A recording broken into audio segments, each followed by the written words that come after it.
yaitu pertama pegunungan Zagros di barat, ya, dia tingginya sekitar tertinggi 3.000 meter, membentang 1.500 kilometer, dan ini sama dengan perang di Vietnam nanti atau perang di Somalia.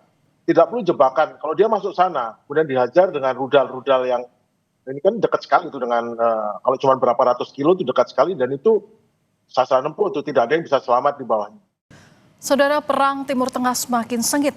Amerika Serikat membuka opsi invasi darat terhadap Iran. Sementara Iran menyatakan tak gentar dengan ancaman itu. Dan untuk membahasnya, sudah bersama kami pakar strategi Perhimpunan Purnawirawan Angkatan Udara, alumni US Air War College, mantan penerbang F-5 dan F-16 TNI AU, Marsma TNI Purnawirawan Agung Sasongkojati. Selamat malam Pak Agung, apa kabar? Selamat malam.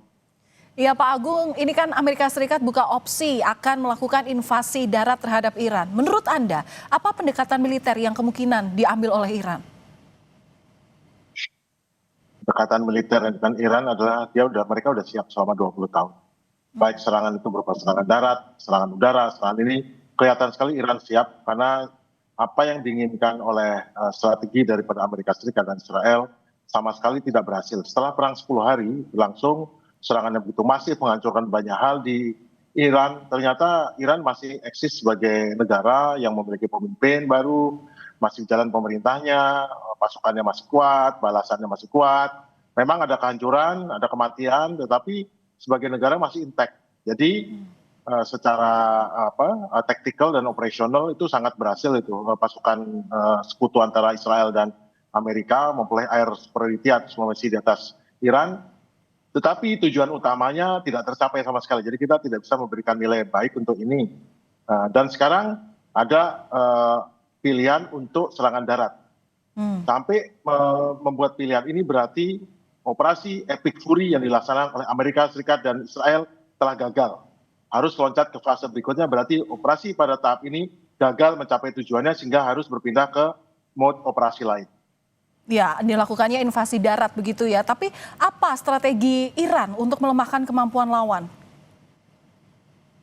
Sesungguhnya Iran itu benteng alamnya. Sampai sebuah negara besar sejak 2017 lalu masih utuh batas-batas negaranya, itu artinya memang secara alami negara lain tidak tertarik untuk masuk karena kesulitan bentang alam dan kesulitan menghadapi orangnya. Justru orang di dalam Iran sendiri yang malah menganeksasi banyak wilayah di luar sebelumnya pada zaman Persia dulu, dan akhirnya kembali ke negaranya sekarang yang sangat besar, yang ukurannya 4 kali ukuran Irak, yang ukurannya sama dengan Eropa Barat, jadi sangat besar. Pertama bentang alam, yaitu pertama pegunungan Zagros di barat, ya, dia tingginya sekitar tertinggi 3.000 meter, membentang 1.500 kilometer, dan itu hanya ada beberapa celah, yaitu di Kermasah dan Khuzestan, dan itu pasti sudah dipasangi jebakan maut, dan tidak perlu jebakan, kalau dia masuk sana, kemudian dihajar dengan rudal-rudal yang ini kan dekat sekali itu dengan kalau cuma berapa ratus kilo itu dekat sekali, dan itu sasaran empuk itu tidak ada yang bisa selamat di bawahnya.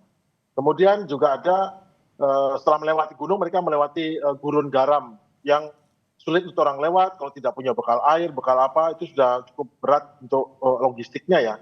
Bahwa tentara untuk bertempur ini, dulu waktu Desert Storm pertama itu sekitar 900.000, kemudian Iraqi Freedom itu sekitar sampai 400.000, dan untuk Iran ini dengan jumlah luasnya area lebih besar daripada Irak yang 400.000, ya mungkin harus sampai 1 juta, dan untuk itu Amerika harus drafting pasukan ini, merekrut pasukan dari masyarakat, dan itu suatu hal yang sangat merepotkan.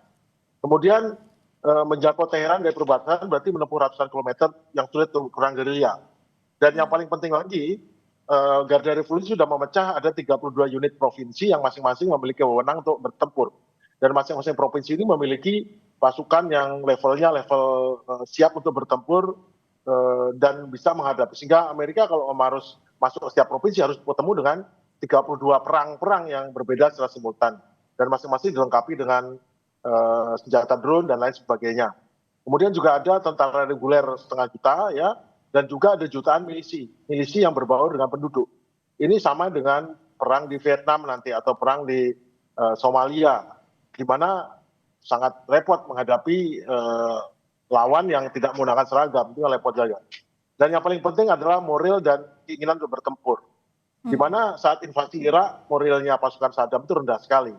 Namun di Iran jelas kelihatan bahwa mereka sangat bersemangat dan memang negara Iran dibentuk dengan ideologi negaranya kan adalah Islam yang Syiah, dan Islam Syiah itu kan bersandar dimulai dari penderitaan atau mulai dari kekalahan atau kematian daripada Imam Hussein dan Hasan yang membuat mereka bahwa kematian adalah capaian tertinggi dalam hidup. Jadi mereka siap bertempur, ya saya lihat nih, bukan saya puji mereka. Mereka siap bertempur seolah mereka akan hidup lama, tapi mereka juga tidak masalah kalau harus mati. Itu yang menjadi pedoman mereka. Mereka siap bertempur, artinya segala persiapan ini sudah matang ya. Amunisinya seperti apa ini, Pak? Jadi pada saat serangan pada hari pertama serangan tanggal 28 kemarin, pada saat F-35 menyerang berhasil membunuh pimpinan, pada saat mereka kembali ke Israel, pada saat mau mendarat, landasannya sudah dibom sama Iran, sudah kirim rudal. Jadi mereka saat berangkat, mereka sudah tahu pas berangkat dia langsung mengirim oleh-oleh ke semua pangkalan Amerika di Teluk, sudah dikirim ini. Ya mungkin keberhasilannya relatif tidak sebesar sekarang ya. Sebab waktu itu kemampuan untuk menangkisnya tentara sekutu Amerika dan Israel itu masih kuat. Tapi 15% daripada rudal masuk ke dalam itu sudah cukup untuk menimbulkan masalah. Dan dilanjutkan hari-hari berikutnya makin lama kekuatan pertahanan udara Amerika di Teluk dan di Israel itu menjadi berkurang karena rudalnya makin lama makin habis, dan baterai-baterai rudalnya juga sudah mulai satu persatu dirontokkan. Bahkan radar-radar untuk penangkis serangan balistik yang mahal sekali, harganya $1 triliun per radar itu berhasil dihancurkan keempat-empatnya, dan hampir semua pertahanan udara di negara Teluk juga dilumpuhkan oleh Iran. Dan termasuk pangkalan udara armada kelima, markas armada Amerika, bahkan armada kelima Amerika itu diratakan, dilumpuhkan, dan Iran mengatakan bahwa mereka siap 6 bulan, artinya amunisinya kalau kita tiap hari dihitung 400 rudal atau drone dan rudal itu tinggal dikali aja dengan 6 bulan sekitar 180 hari. Mereka punya banyak sekali persenjataan untuk bertempur lewat udara. Tetapi di darat pun tentu mereka siap dengan senjata ringan, dengan tank, artileri dan lain sebagainya. Ya, berarti dengan adanya amunisi ini, perang ini beresiko mahal ya Pak ya istilahnya ya? Ya, resiko mahal. Seandainya perang ini alasannya adalah betul-betul demi Amerika, eksistensialnya Amerika, mungkin nggak mahal ya. Tapi masalahnya perang ini dilaksanakan pada saat Iran sudah mau menyerahkan nuklirnya untuk dilarutkan. Iran sudah mau Amerika memeriksa, orang Amerika langsung memeriksa. Iran sudah mau enrichment-nya hanya 5%, sehingga itu tidak berbahaya, cukup untuk energi nuklir, dan saat itu diserang. Bayangkan, itu sebenarnya Amerika sudah win besar, Iran itu cuma win kecil. Dan ini kalau situasi seperti itu, melaksanakan serangan itu legal war, itu kejahatan perang, itu menyerang negara yang sedang tidak mengancam, sudah mau di meja perundingan, tetapi dikhianati dengan penyerangan seperti ini. Itu adalah suatu tindakan yang kalau perang dunia pertama kedua itu terkena kejahatan perang, itu pasalnya itu. Iya, oke Pak. Sama seperti Jepang menyerang Amerika melewat Pearl Harbor dulu. Itu sama nih kelasnya.